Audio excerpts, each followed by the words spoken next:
I loved a man once, my soulmate. We kind of married within a week. Not that we could, as back then gay couples were not allowed to get married. Our relationship had no legal status at all.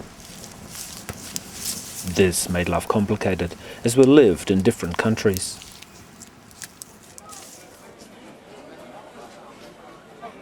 Immigration criteria for gay couples were almost impossible to meet and differed from those for straight couples. This rendered us second-class citizens. Still to come on the program tonight, a young couple in love, but our immigration laws are keeping them apart. They want to be very close together. Is this discrimination? This is next.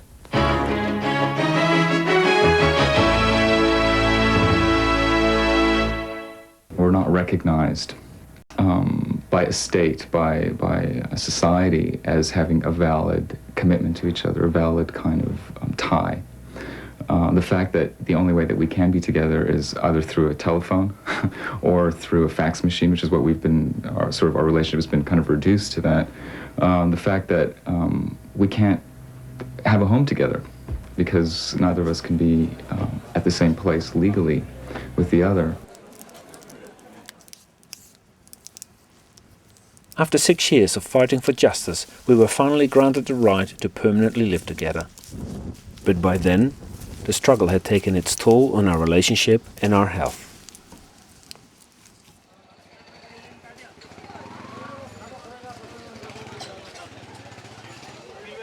I went on a much-needed holiday, alone, hoping to get well again. One day I went looking for a painting by a Swiss artist called Theo. He used to live above a restaurant in Old Kathmandu until he died at age 72. I'd never met him, but heard about this painting and was intrigued. The landlord spoke about Theo with reverence and showed me his old room. There, on the dirty floor, in a ripped plastic bag, I discovered more paintings. Abandoned, forgotten, orphaned, just like Theo. The landlord explained how Theo raised money with his art to support orphans and feed the poor of the city. How much people respected him and named him Theo Baba. How he donated his tulsi tree in Basantpur Square, the spot where he used to drink tea with the locals. But there was more to the paintings. Embedded in them like DNA was the story of Theo, a story of life, death and rebirth, a story of transformation. A strange coincidence, as I was in dire need of a transformation myself. The landlord did not want the paintings, and so I became their accidental caretaker.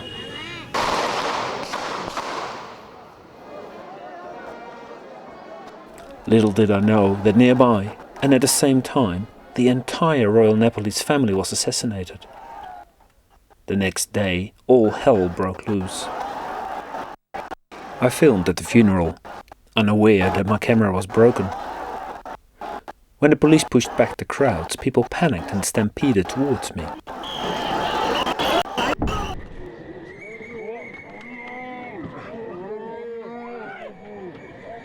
I was aware that stampedes can kill. For a moment, I was unsure what fate had in store for me. You are safe.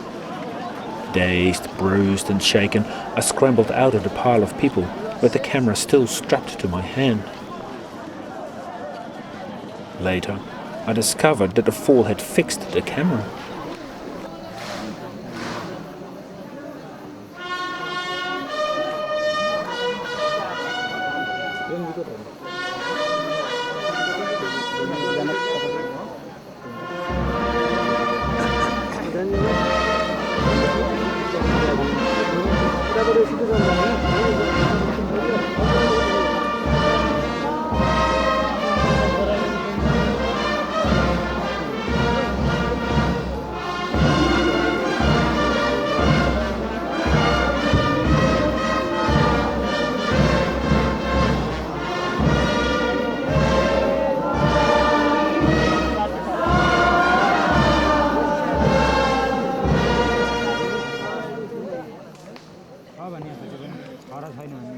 The cremation of the royal family, the days of curfews and chaos that followed, were no ordinary holiday.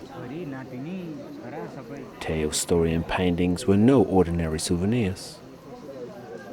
I had survived the ordeals, but I had not recovered as I had hoped. Our relationship did not recover either. My partner and I hung in there for a few more years, but in the end we decided to separate. I was heartbroken and burned out, but I did not want to stay that way. I wanted to transform my unhappy life. The discrimination by New Zealand left me with little sense of belonging. I sold my house, packed up my life and went travelling. Making a documentary about Theo was my excuse to go places, to embark on a journey of transformation, just like Theo.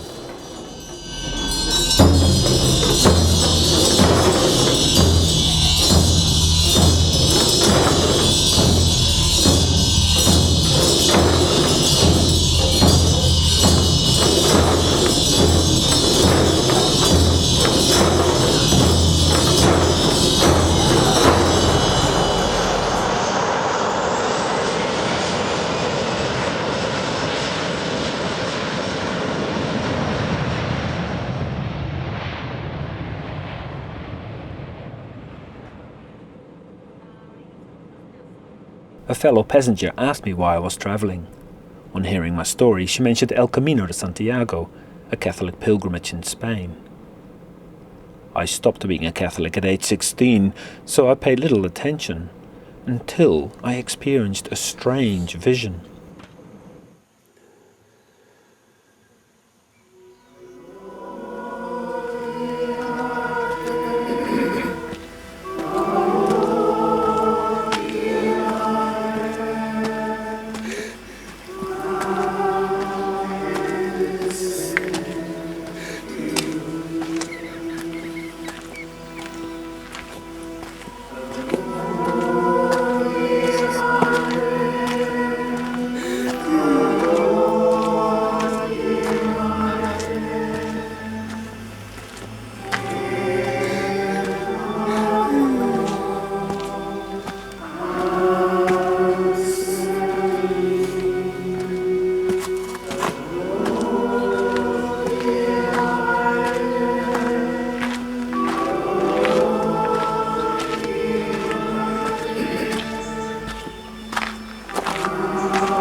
I saw myself completing an arduous journey to a sacred building that I had never seen before. The unfamiliar scenes and my emotional reaction were most peculiar. They lingered as if demanding comprehension. I googled El Camino de Santiago. As an image loaded onto the screen, emotions resurfaced when it dawned on me what my mind's eye had revealed. I began to accept the vision as a call to walk some 800 kilometers along El Camino de Santiago in Spain.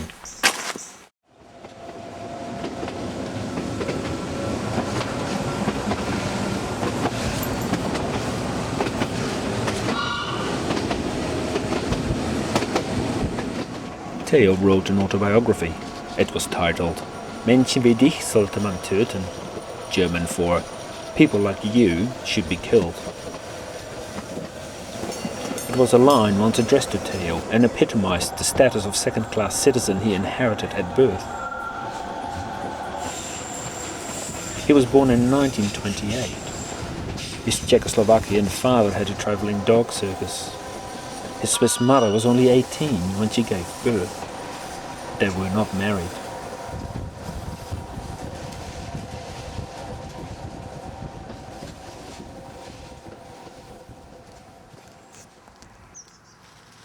As a result, Theo was placed in loveless, prison-like orphanages, marked by harsh punishments, neglect and hunger. Always hunger. He often tried to escape his miserable childhood through suicides. Even as an adult, Theo did not fit in and moved to a valley famous for frescoes. There he began painting, including a fresco in a small chapel near the remote village where he lived. Theo described how the chapel had no roof left, how its fresco remnants crumbled at the slightest touch.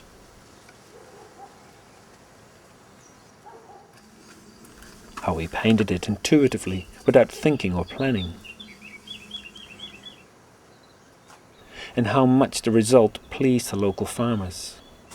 They restored the stone roof and saved the chapel.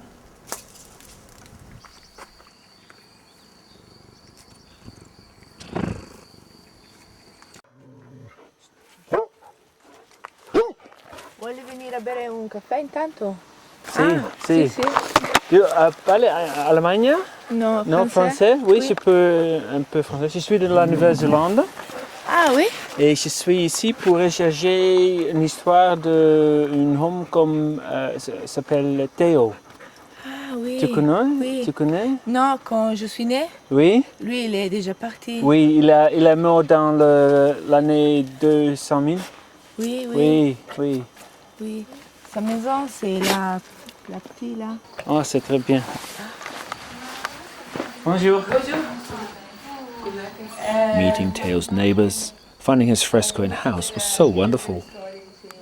It felt like finding a treasure, a missing piece of a puzzle, even though I had no idea whose puzzle it was, Theo's or mine.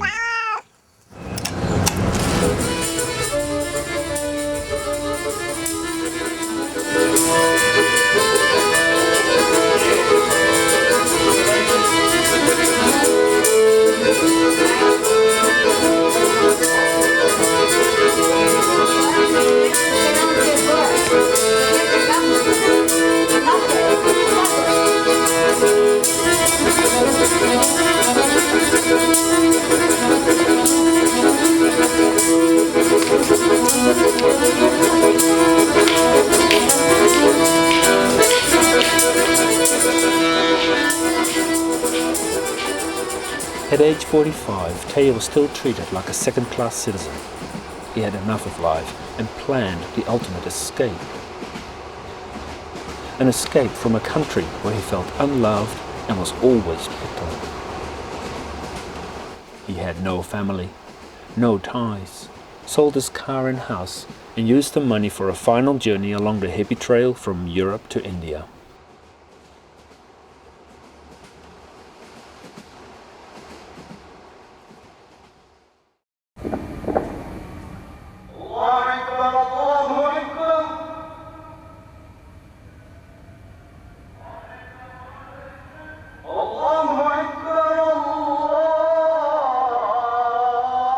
His first stop was Istanbul. There he saw the Blue Mosque for the first time in his life. The contrast between its powerful, radiant exterior and peaceful, resonating interior moved him deeply.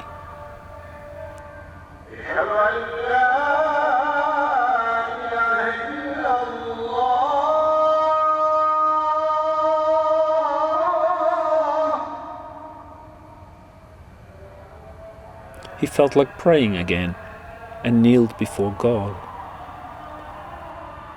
A Muslim approached him, held Theo's hands, and looked in his eyes.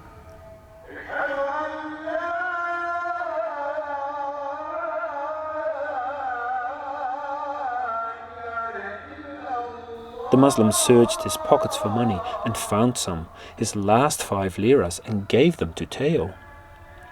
Theo did not want the money, but the Muslim insisted. He pointed towards heaven and said, "Allah." Theo was overwhelmed by this experience.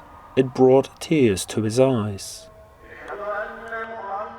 Outside, Theo spotted an old man, gave him the 5 liras and said, "Allah."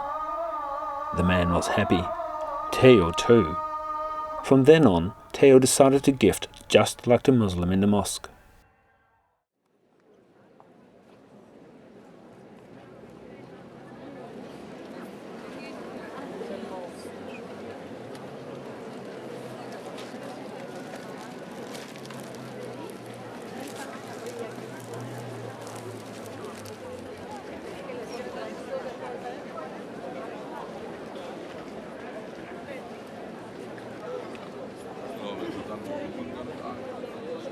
I was on my way to the start of El Camino when I missed the last train of the day.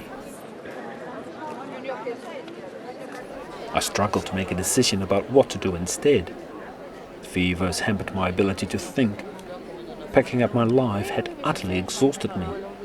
My legs felt like jelly and my head like a raging fire. Another train rolled in, destined for Lourdes, a historic place of healing. With no time left to buy a ticket, I jumped on. It was a ride, as no conductor came.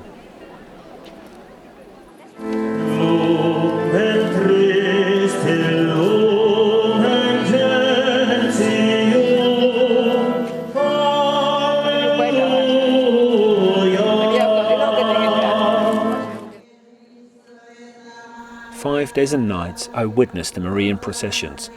The hopeful, the faithful, the clergy, the crippled, the old, the sick.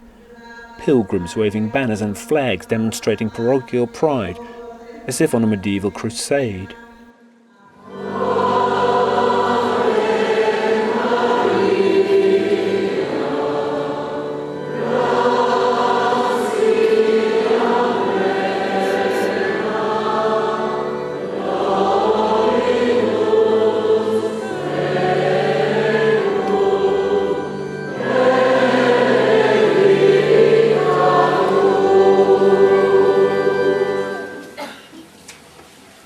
"5 days and nights I visited the grotto where, in 1858, Maria's apparitions to Saint Bernadette took place, where subtly and mysteriously water gushed forth from the rock,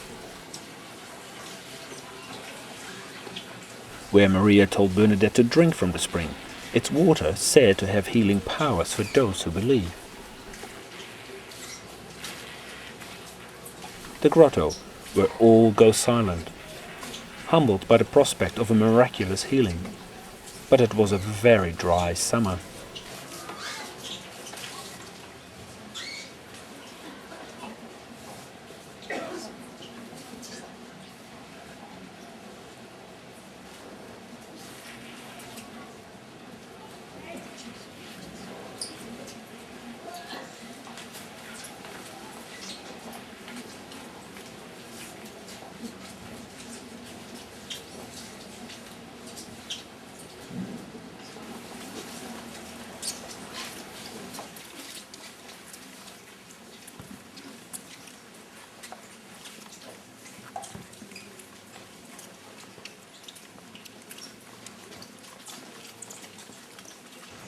"5 days and nights I was fascinated to see how pilgrims obediently follow the prescribed rituals.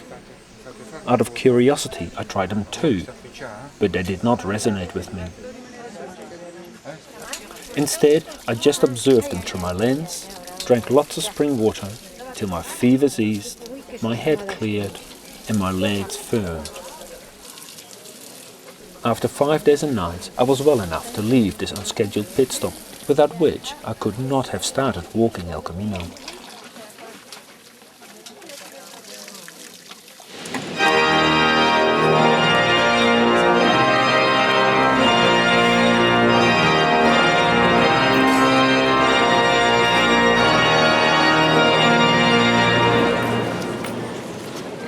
Pilgrims who reach the Cathedral of Santiago are blessed with incense in a most dramatic ritual.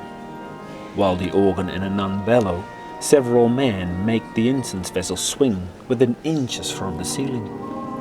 It is the most over-the-top ritual I ever witnessed in a church.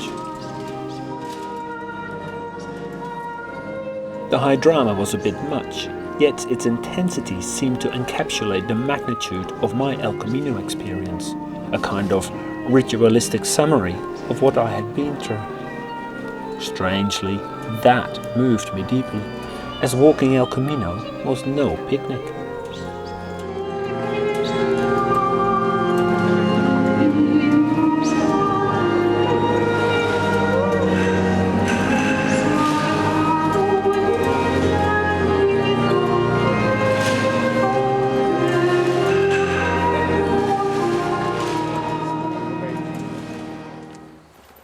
Hundreds of thousands of people have gone before me on El Camino. Stripped from their daily duties and dramas, they walk with only one label left: pilgrim. Since medieval times, pilgrims were lured to Santiago by the promise of a reduction of time spent in purgatory, the place where souls atone their sins before they can proceed to heaven.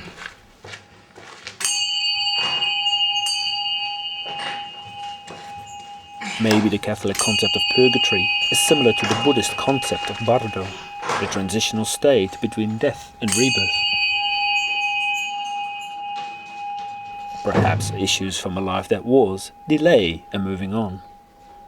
I wanted to move on and resolve the issues from my past, so a rebirth could take place.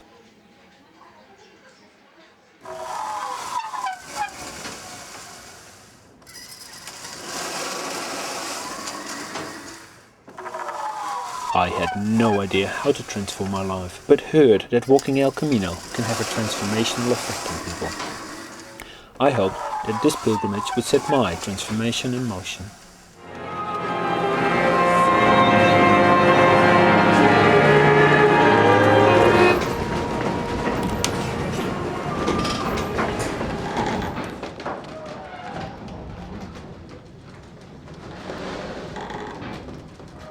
Walking each day dislodged painful memories of discrimination and injustice, of longing and separations, of festering resentment and anger about the years of injustice which had nowhere to go. At night, the painful memories reappeared in my dreams, going round and round in circles, following ingrained scripts, until I began to see that I was attached to the pains from the past, unwilling to let go, unwilling to forgive. But step by step, I did let go, which transformed the heavy emotional baggage into weightless memories.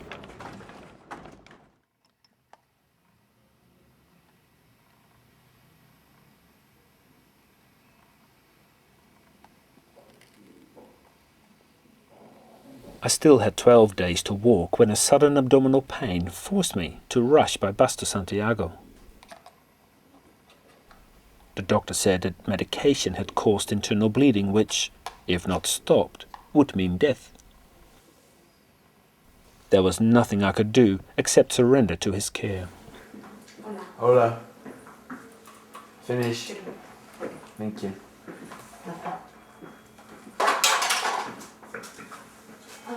Good night. Good night.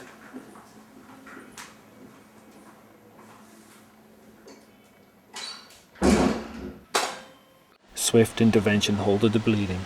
I quickly stabilized and was discharged. I strapped on my pack and left the hospital ever so gently.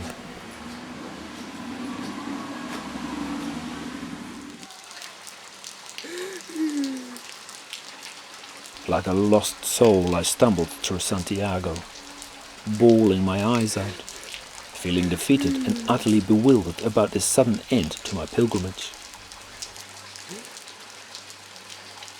The rain was kind and made my tears go unnoticed. I found a room to recuperate and fell into a deep, deep sleep.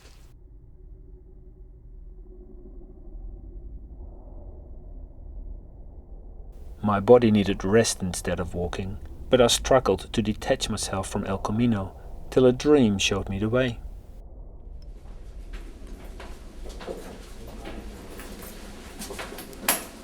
At the end of their journey, pilgrims perform closing rituals in the cathedral. I followed them into the crypt of St. James, where they pray in front of his bones. I did not pray, but pleaded for the transition I hoped for my old life to end, and for a new one to begin.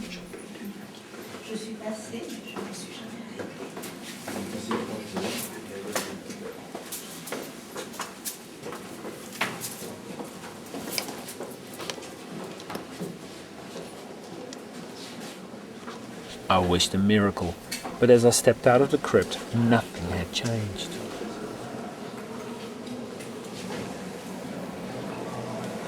Intense pains returned. I nearly fainted when a gentle voice within caught my attention, urging me to surrender my sense of defeat and get back on El Camino. I did not think I could, but decided to trust the voice. With that, my pains eased. Auf der Lauer sitzt eine kleine Wanze.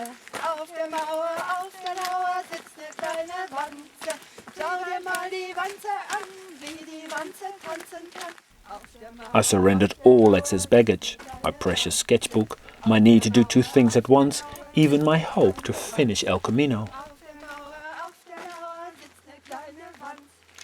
After 5 days of rest, I was a pilgrim again. Auf der Lauer sitzt eine kleine Wanze.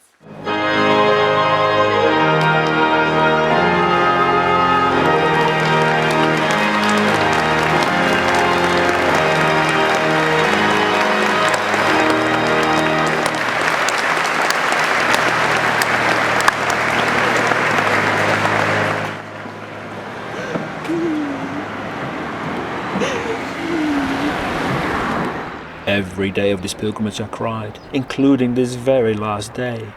Tears of pain, tears of forgiveness and letting go, tears of humble gratitude and utter awe for El Camino. I never cried so many days in a row and wondered if it would ever stop. It did stop, as nothing is permanent.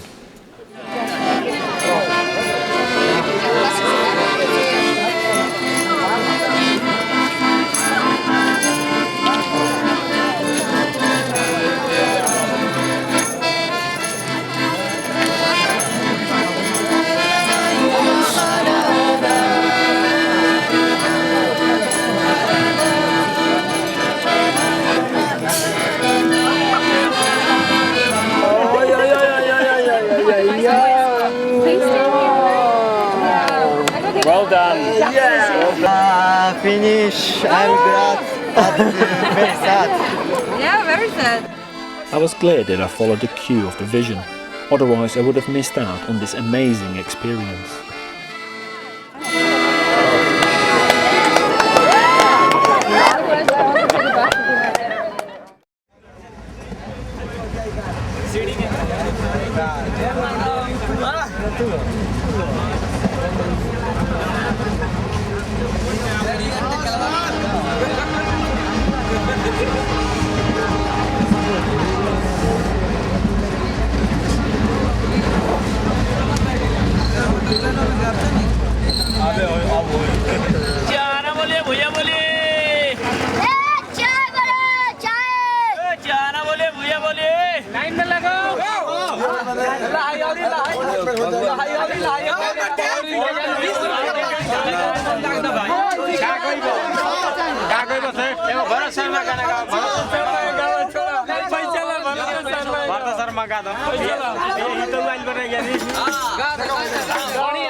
अरे सूते लपर के रदू खोटिया दसा के सूते लपर के रदू खोटिया दसा के गवने को दिलवा सैया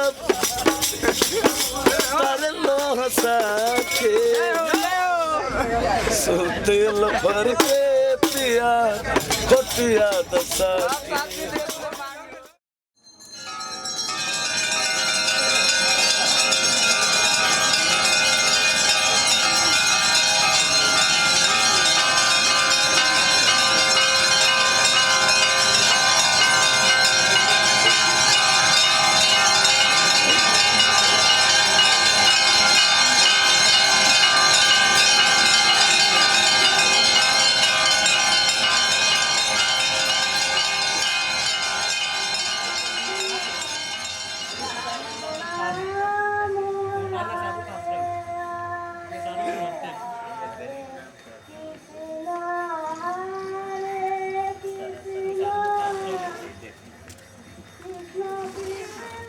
Theo sat down to meditate.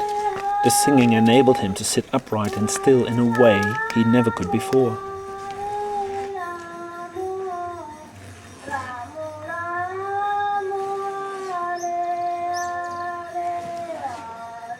As soon as Theo had arrived in India, he began to gift like the Muslim in Istanbul. First small amounts, then larger ones. He gave to temples, holy men and the poor.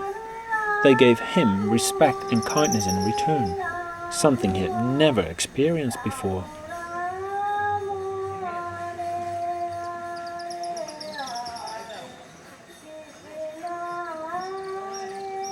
One day a poor man approached Theo and said, "We love people like you."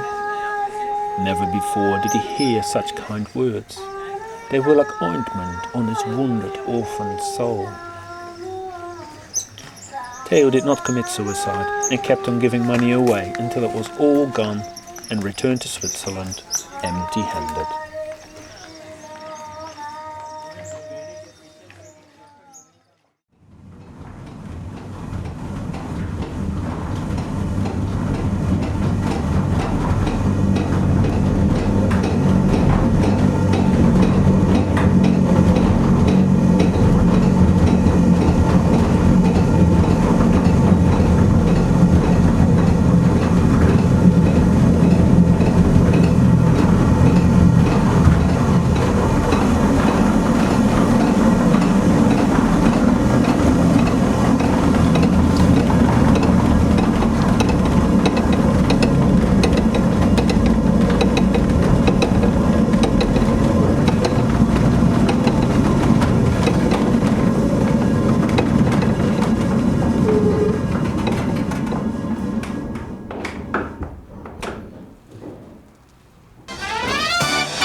Cliché representations of Holland can make locals cringe, but they excite me.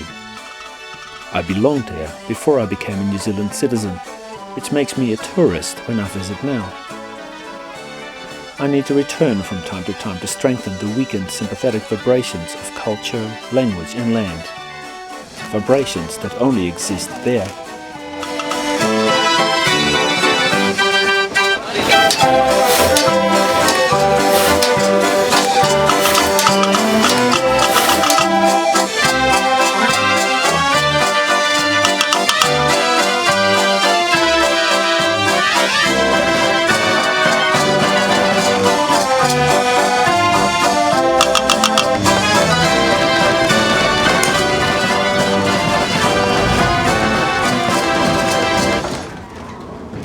I need to return from time to strengthen the weakened sympathetic vibrations with my family.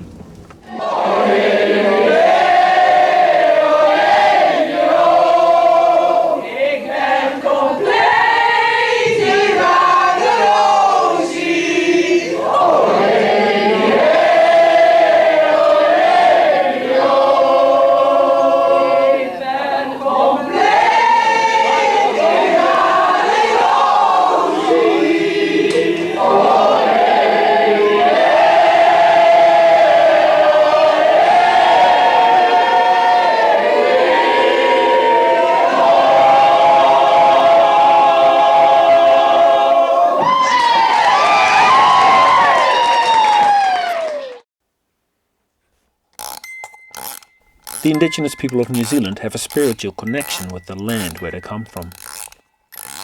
This is often expressed through acknowledging the geographical features that mark their particular locality. This made me wonder if I had such a connection with Holland, and if so, how I could acknowledge it. Much of Holland consists of flat, man-made land, punctuated by windmills. Many were designed to use the power of wind to create land. The very land I come from. I am fascinated by windmills and decided to get close, intimately close. For maybe they are like Axis Mundi, conduits for sacred energy between the heavens above and the people on earth below.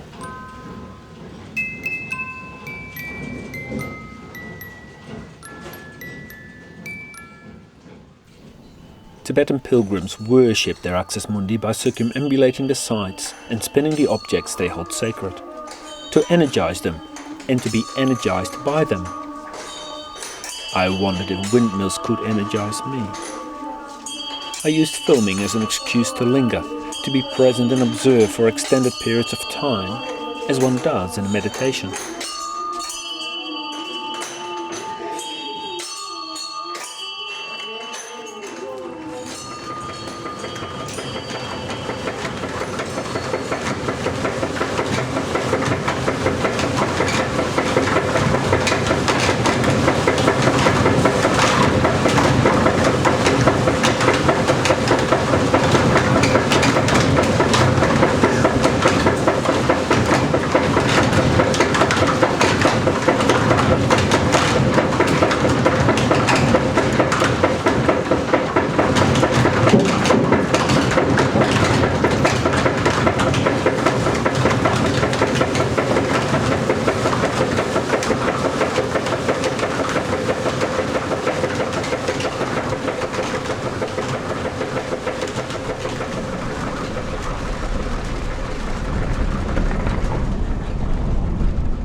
It made me see windmills in a different light, exposing a viewpoint that no longer aligned with the picture postcard images the Dutch prescribed to tourists.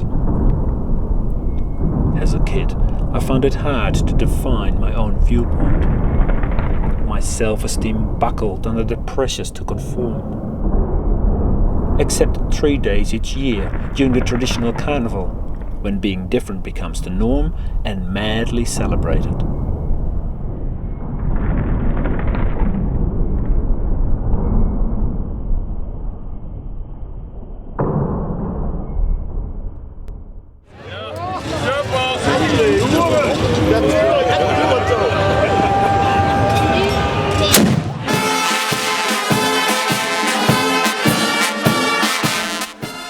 For 3 days you can be anyone or anything you like.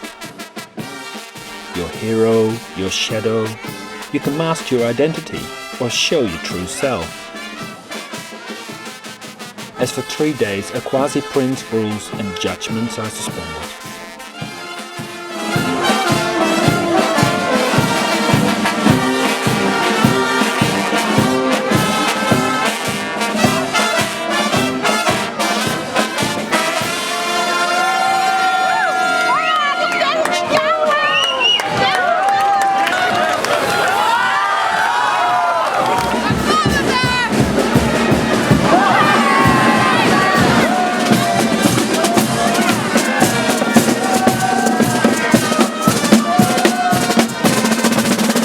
But after 3 days, it's all over.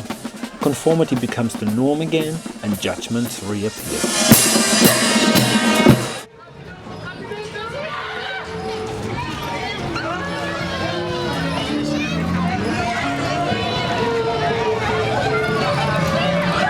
I love my native Holland, but despite the pain of leaving, I could not stay.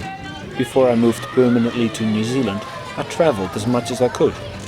Away from home, it was much easier to become who I wanted to be, because foreigners are by definition different.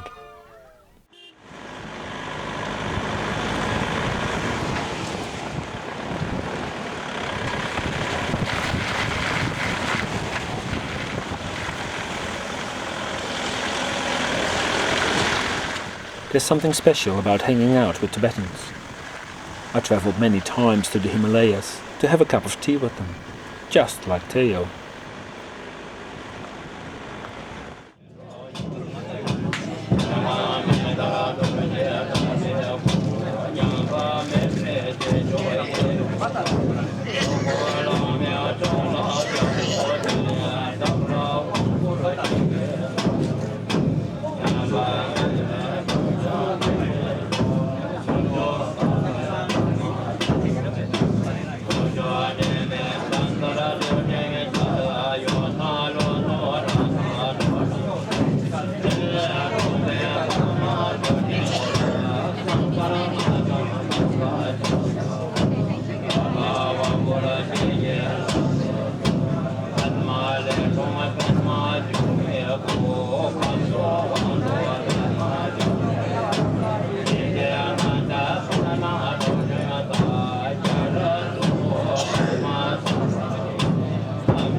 Teo often encountered stingy and selfish people in his life. One day, he wondered what would happen if he gave everything away, just like Buddha did. He knew nobody who had done that. Even Buddhist monks still get a robe, food, and a roof over their head. There was only one way to find out. Teo bought a ticket to Nepal to follow in Buddha's footsteps and to give everything away.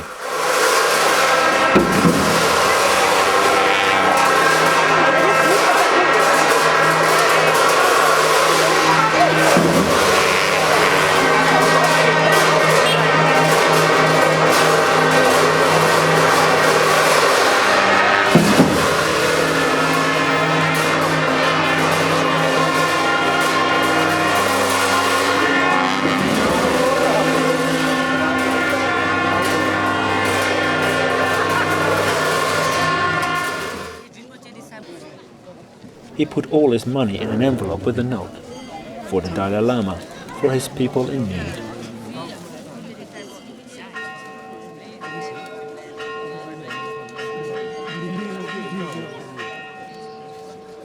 He was offered a free room that night, but declined. He had surrendered everything and wanted nothing.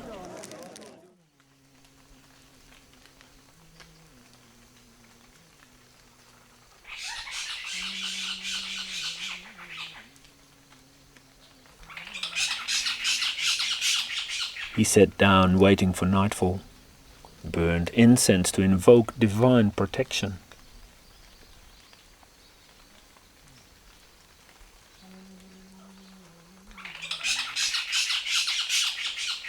Night came, rain came.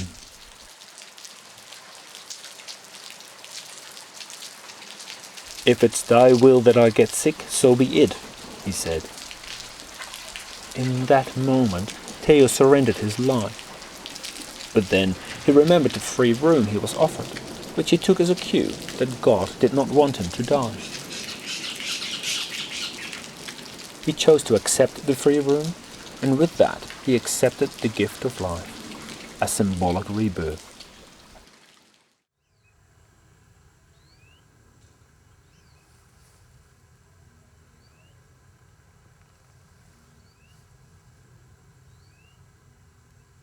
I was lost.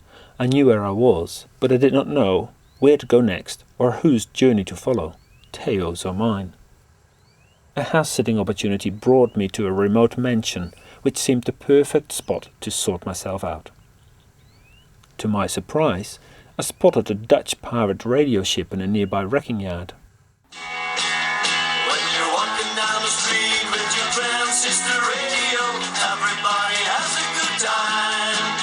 You can dance to the beat of your transistor radio, even when the sun don't shine. You can hear your favorite rocky and roll, rhythm and blues with a lot of soul. Yeah, we love the pirate station. We love the pirate station. After school, I used to hide in my tiny bedroom in self-imposed isolation. Take 'em away, don't take 'em away. Avoiding being put to work in a busy family bakery, doing my homework or pretending to do my homework and drawing imagined worlds instead, listening to pirate radio stations off the Dutch coast in international waters. They were my heroes. I was 17 when the government shut them down. I was gutted, as they were as essential to me then as mobile phones are for teenagers today. They defied conformity and played the kind of music young people wanted to hear. They were conduits to a free world, free from the pressures to conform.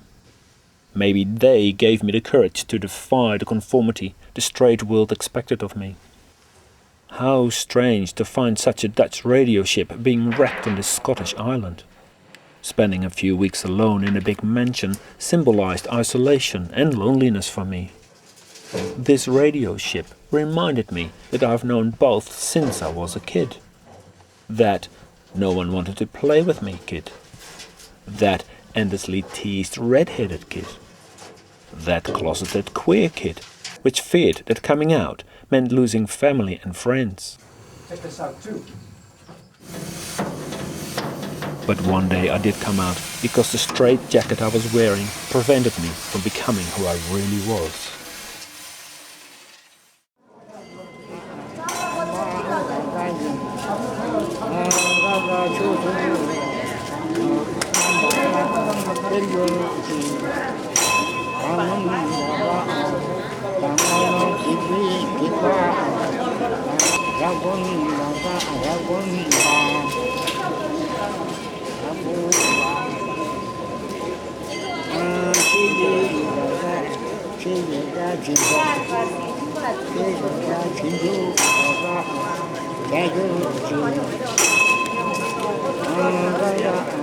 After Theo had surrendered everything in Nepal, he started begging like Buddha did. Strangers gave Theo food and money. One stranger gave him art supplies, told him to paint again, and painting he did.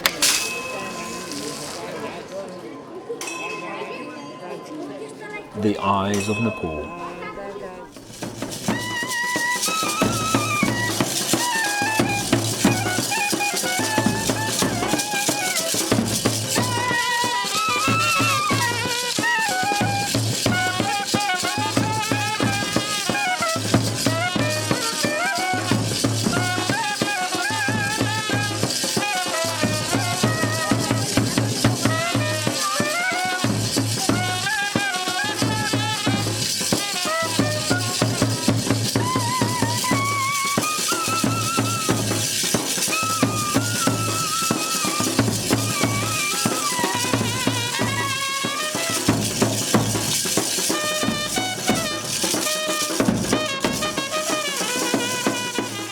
Theo did not paint to become famous or rich.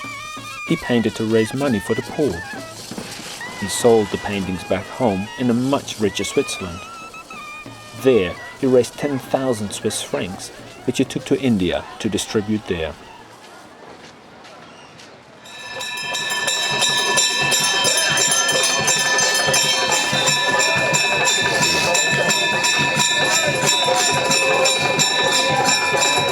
He donated the first quarter to a Hindu temple in Varanasi as a gift to Krishna for his people in need.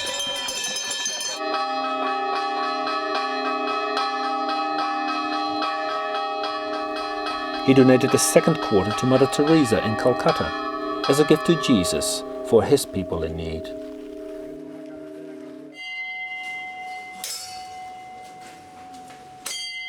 He donated the third quarter to the Dalai Lama in Dharamsala as a gift to Buddha for his people in need.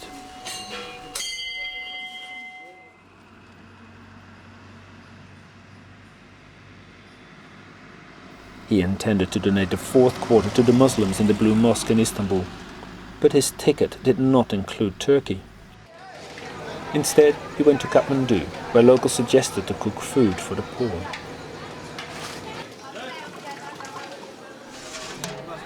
With their help, he cooked for days on end, till his last quarter was fully spent, and went home empty-handed. Back home, further sales generated a fifth quarter, which he took to the Blue Mosque, as a gift to Allah for his people in need and in honor of the 5 liras. Once again, he went home empty-handed.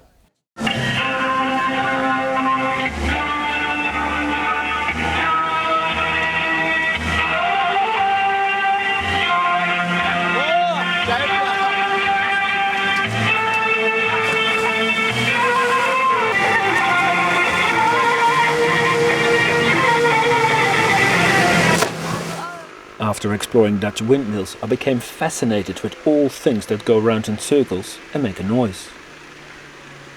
When I heard about these medieval water wheels in Syria, I had to go and check them out. As I got up close, I began to resonate with their sympathetic vibrations. As I filmed them, I began to experience their meditative quality.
Exposure to the polluted water made me ill, feverish and weak.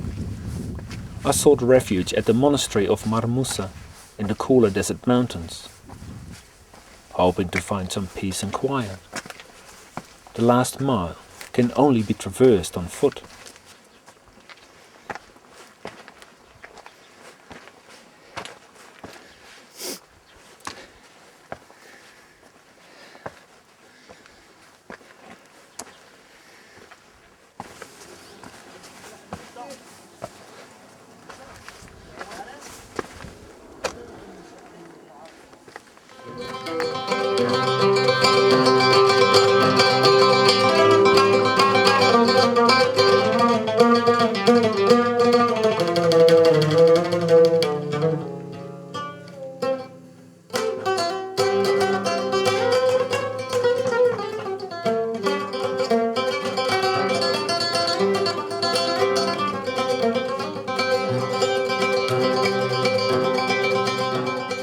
Like a sick dog, I hid in the dark corner of the medieval church for the silent group meditation, but it was constantly disturbed by others.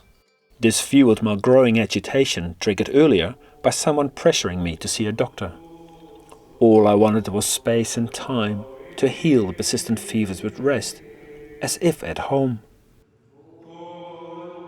During the meditation I became so resentful, so critical of everything and everyone around me, until I became aware and curious, and began to observe my agitated mind. Candles were lit for the Mass that followed. A monk herded those sitting in the dark aisles to the light of the central nave. Luckily he let me be, as the candles were too bright for me. A hymn sung in Aramaic triggered intense emotions from unknown times, unknown events. I felt sad, so alone. Sobs hiccuped from the depth of my being, but as they rose, their power dissipated before reaching my vocal cords.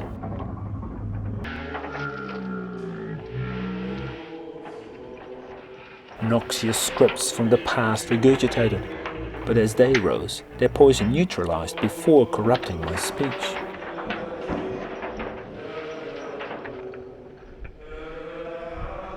Every stone of this ancient monastery echoes spiritual essence. The monks demonstrate an inspiring commitment, mirroring the home within I was seeking. I wanted to belong, but I'm queer and not a celibate monk.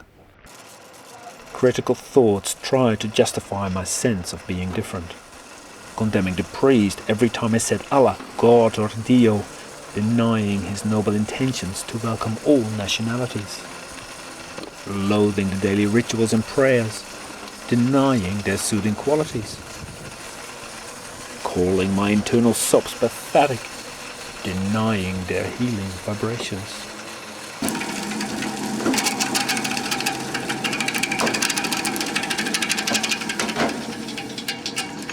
Just as I hit rock bottom, a different voice seized the moment.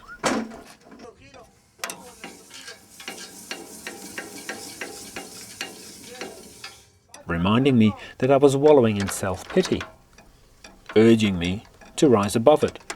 But how do you do that? Out of desperation, I recited a prayer I learned as a kid. Heer, ik ben niet waardig dat gij tot mij komt, maar spreek slechts één woord en ik zal gezond worden. I repeated it twice just in case that would make a difference. Funny how I turned to the religion that I abandoned a long time ago for help.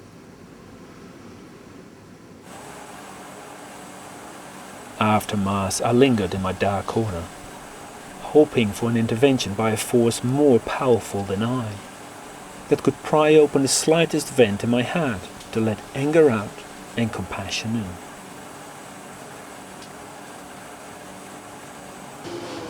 The abbot sensed I was unwell, sat next to me and asked me how I was doing.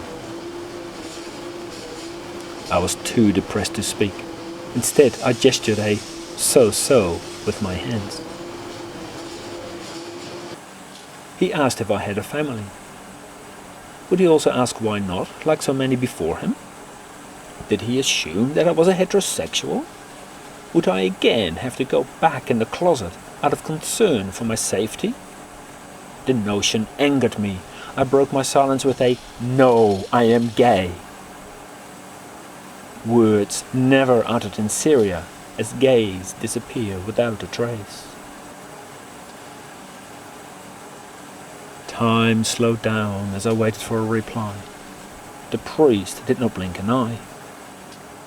He skillfully replied with an empathic question to demonstrate his genuine acceptance.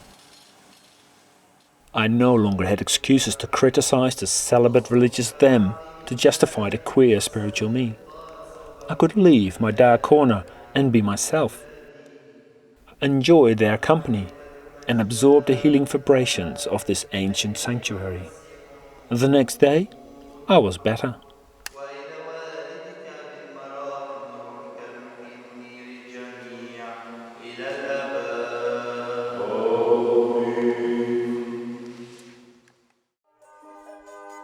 Back home, Theo continued to be treated like a second-class citizen. He looked different, because he was different.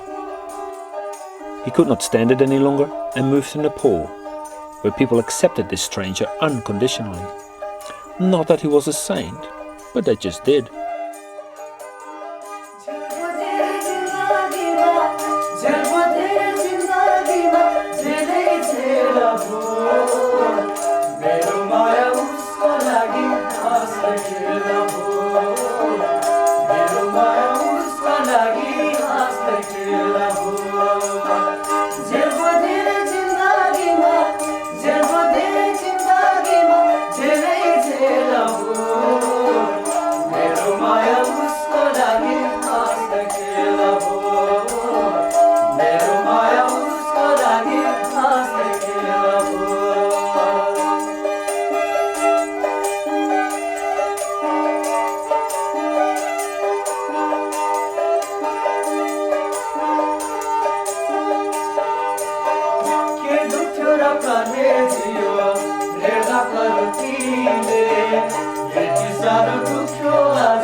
Teo recorded in a scrapbook how much money he donated to the poor.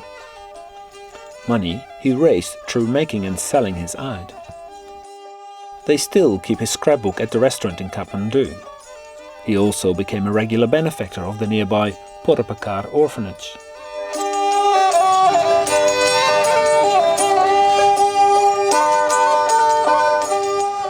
On Tuesday. Today also I got up at 6:25 a.m. Somehow today I got up little late. I went to toilet, had bath for myself. At 6:30 o'clock I went to my tuition. I go tuition daily, not on Saturday.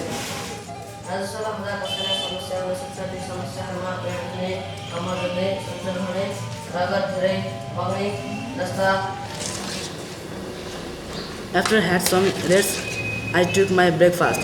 The breakfast was finished only 2 minutes by me.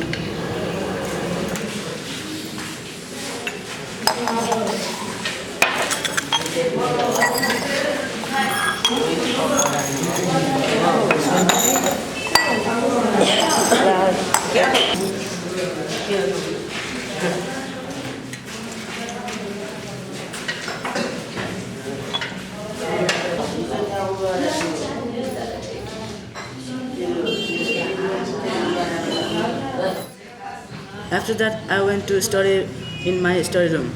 I studied till it's 9 o'clock.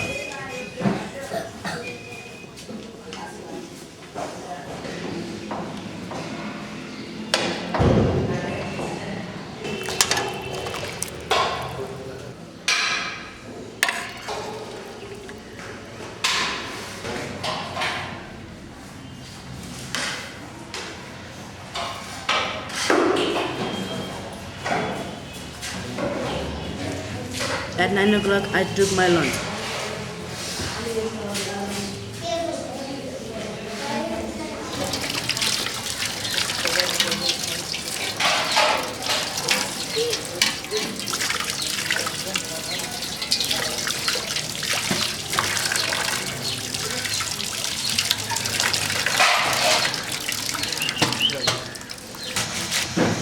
After that, I washed my clothes, changed my wearing clothes. Then I went to play volleyball.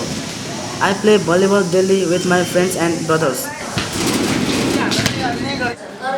After taking bath, I came back to my study room and did my homeworks again.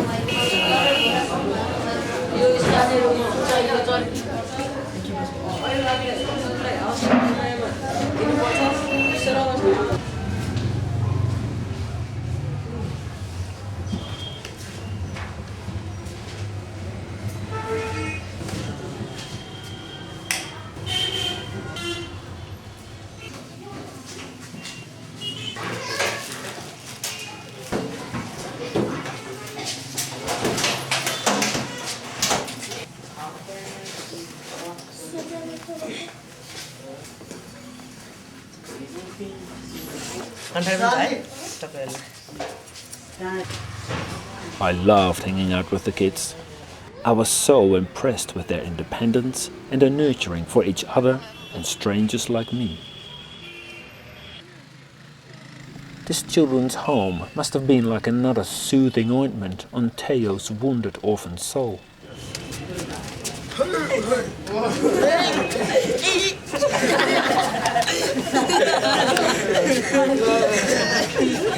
This building make Tio Baba. Made the Tio Baba. And donation for this orphanage. Through supporting and nurturing the kids, Teo would have nurtured himself. As before it came from him, it had to pass through him. And as it passed through him, it would have nurtured him as much as them. As it nurtured them, they were then able to nurture others. For what comes around goes around, be it good or bad. Teo chose not to perpetuate his awful childhood experiences by treating others like he was treated. Instead, he transformed his suffering through nurturing others in need. I did not want Teo's story of transformation to be forgotten. That's why I volunteered to look after his paintings, the paintings which in turn looked after me, by reminding me that transformation is always an option I chose, which led to this journey, which all its gifts, like hanging out with the kids of Portugal. Teo's transformation benefited more people than just himself. It rippled through Portugal Orphanage, the Kathmandu Valley, and beyond.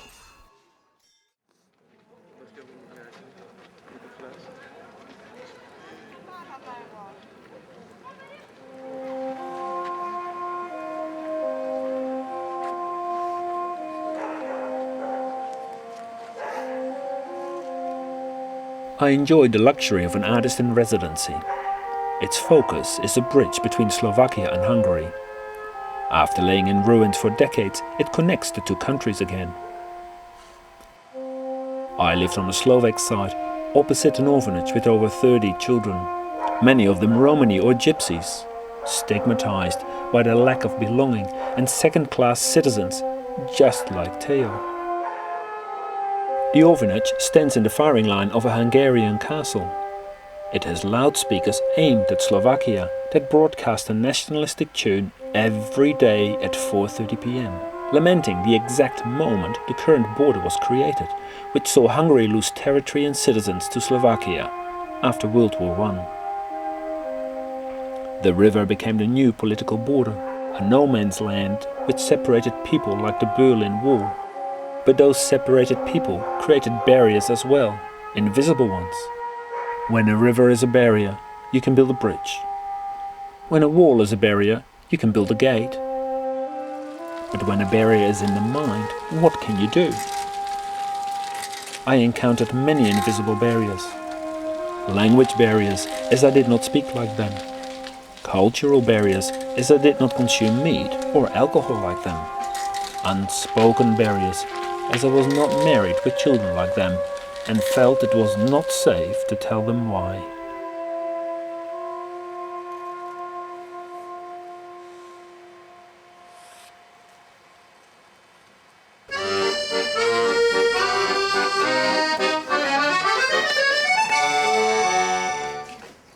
By chance, I met some kids from the orphanage.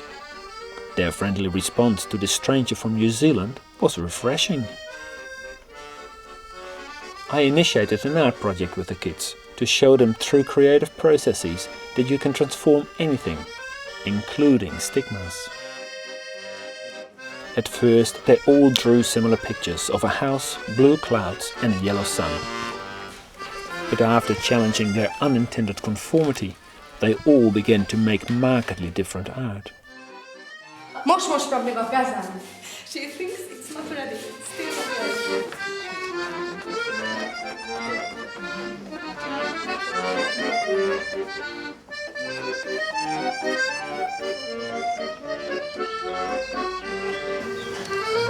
Now it's become perhaps not as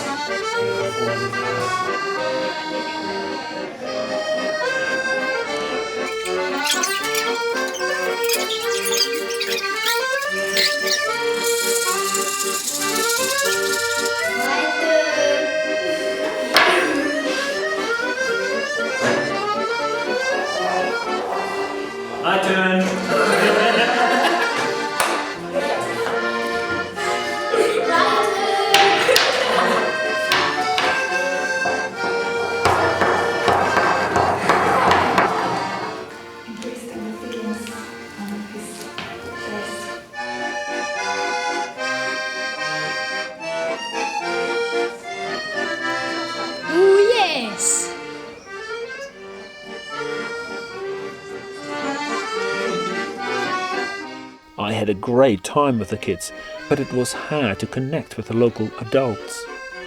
Comments such as "all Muslims and gays should be shot" indicated just how xenophobic some of them were. I was afraid that the kids would forget what they had learned once I had gone. So before I left, I devised a ritual in which simple river stones were transformed into mementos for the kids. Reminders that creative processes can strengthen self-esteem, defy conformity expected by others, and transform anything. The ritual altar stone was placed in front of the orphanage to serve as a symbolic stepping stone between the kids and the town.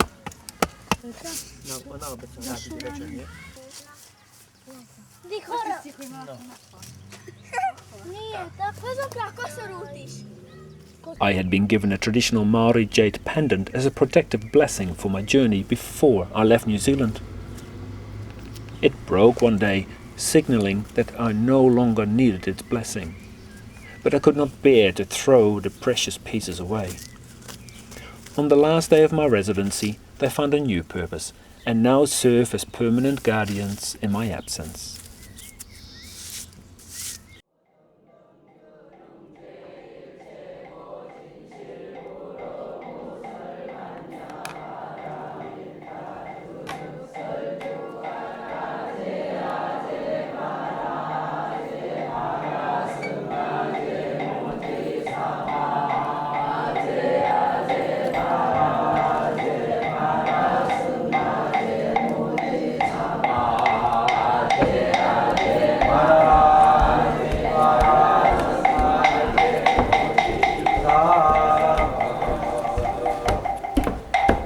Out of respect, I started circumambulating the site like pilgrims do.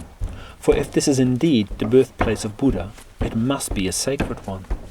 I decided to put its essence to a test by asking it to reveal a sign of enlightenment to me, an insight in some shape or form. I had barely thought the thought when an image of a circle appeared in my mind's eye. It pushed all other thoughts to the side, creating a void of space and time within. It took me by surprise, and I wondered what the visual meant. I was not left wondering for long, as an explanation followed. Go round in circles and go nowhere, like pilgrims do, as that's when insights will come forth. So I continued my circumambulations, propelled by the resonance of my footsteps.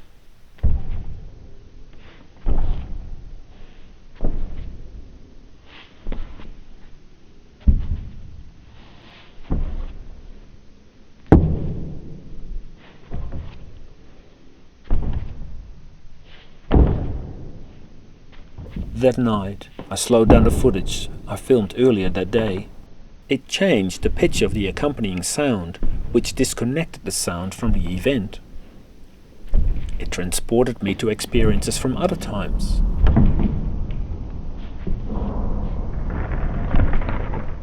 Of time spent circumambulating windmills.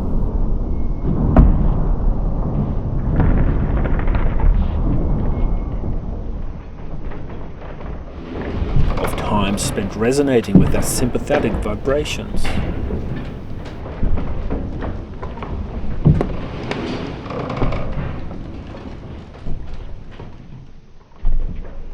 Of time spent observing their individual paths, which can only transform the energy of wind into power when they connect and engage with each other. Sound connected footsteps in Nepal with windmills in Holland in a, for me, profound way. Distance was no longer separating places. Time was no longer separating experiences. Perception was no longer separating seemingly different aspects of myself. They were all engaged at once, making me feel alive and whole. When you have to deny any aspect of yourself, such as your sexual orientation, you will be fragmented and unable to fully engage, unable to function at full capacity.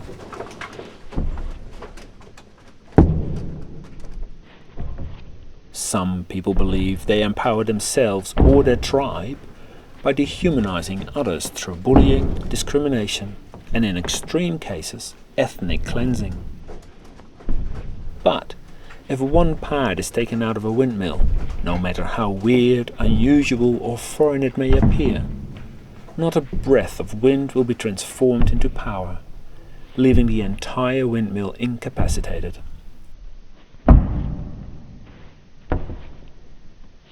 Those who believe that society will be better off by creating second-class citizens, or by getting rid of them altogether, fail to see that without them, such a society cannot function at full capacity.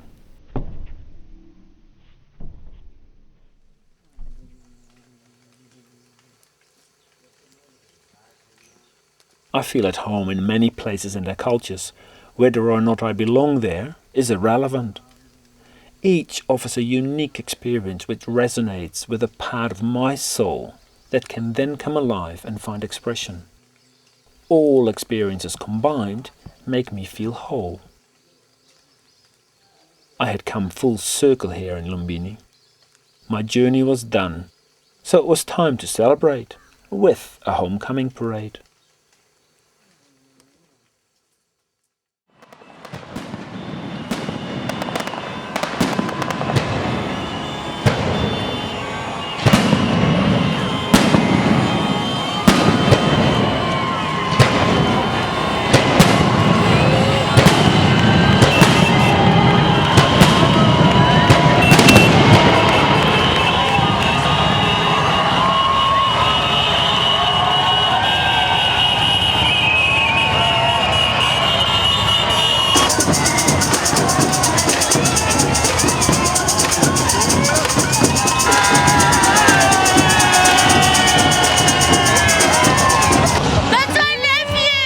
I used to watch the parade from the side, but this time I wanted to be in it.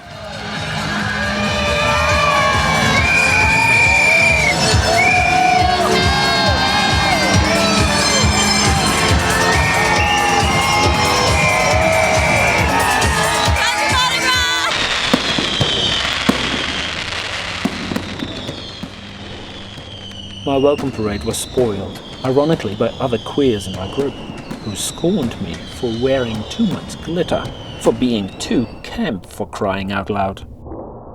I reacted by leaving them and made the most of the parade on my own. I had a blast, but it was a bitter aftertaste. I had allowed myself to be bullied by my peers. After spending so much time among homophobic communities, it was time to stand up where I could.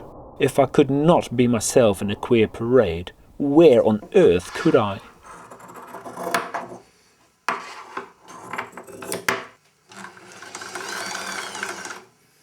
So I created Rosa, a cleaning lady bestowed with the magical powers to cleanse all historical homophobia. The following year, I went on my annual pilgrimage to Mardi Gras with Rosa.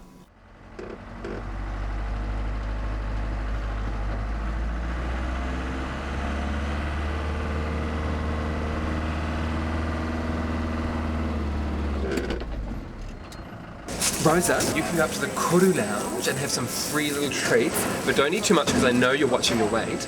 And then when we get to Auckland, I'm going to take you on a big pink bus and that'll take us to International, where you'll get your passport checked and then we'll go through to the Gate Lounge party. Okay, Rosa? Come on, Rosa, you're with me.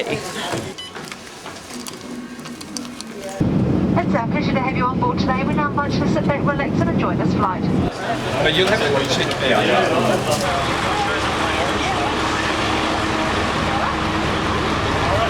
Hello. Oh, she's pretty.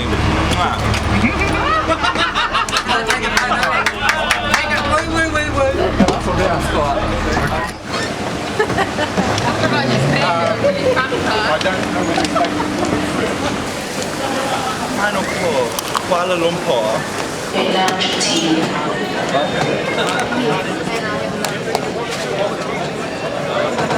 Rosie, you behave yourself. You can't afford that. You Russian trouble. Oh, that is just fabulous.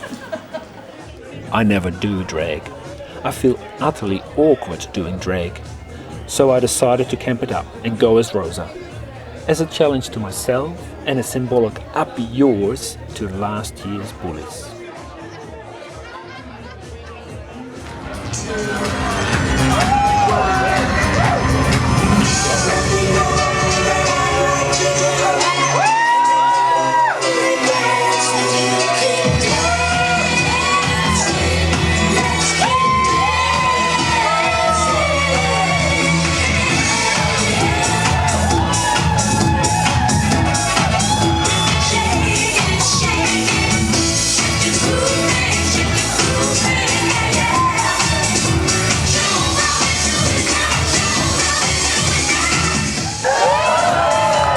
Mary, what is your name this evening?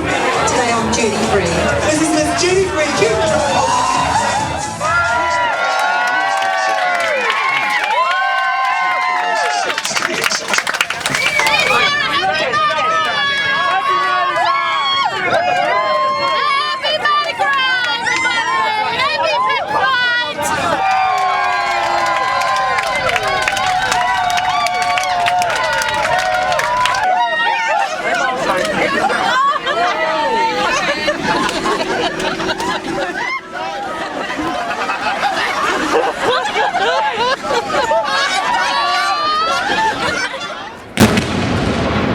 Als ik in die mooie ogen van je kijk, dan gaat de zon weer schijnen, mijn zorgen verdwijnen.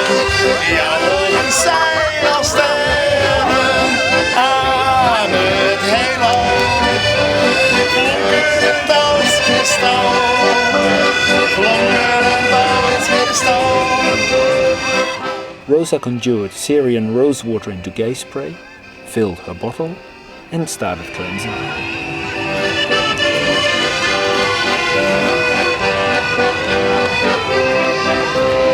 Als je nog verder van mij bent, zie ik ze al. Flonkerend als kristal, flonkerend als kristal. Als ik in die mooie ogen van je kijk, dan gaat de zon weer schijnen, de zorgen verdwijnen. Jouw ogen zijn als sterren aan het heelal, flonkerend als kristal, flonkerend als kristal. That night, I was celebrated for who I was instead of being scorned. The crowds were amazing.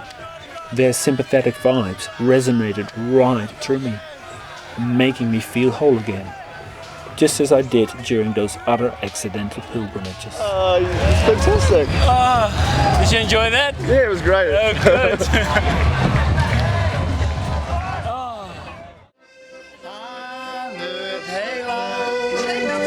Flonkerend als kristal, flonkerend als kristal. Als je nog verder van mij bent, zie ik ze al. Flonkerend als kristal, flonkerend als kristal. Als ik in die mooie ogen van je kijk, dan gaat de zon weer schijnen, mijn zorgen verdwijnen. Jouw ogen zijn als sterren aan het heelal, flonkerend als kristal, flonkerend als kristal.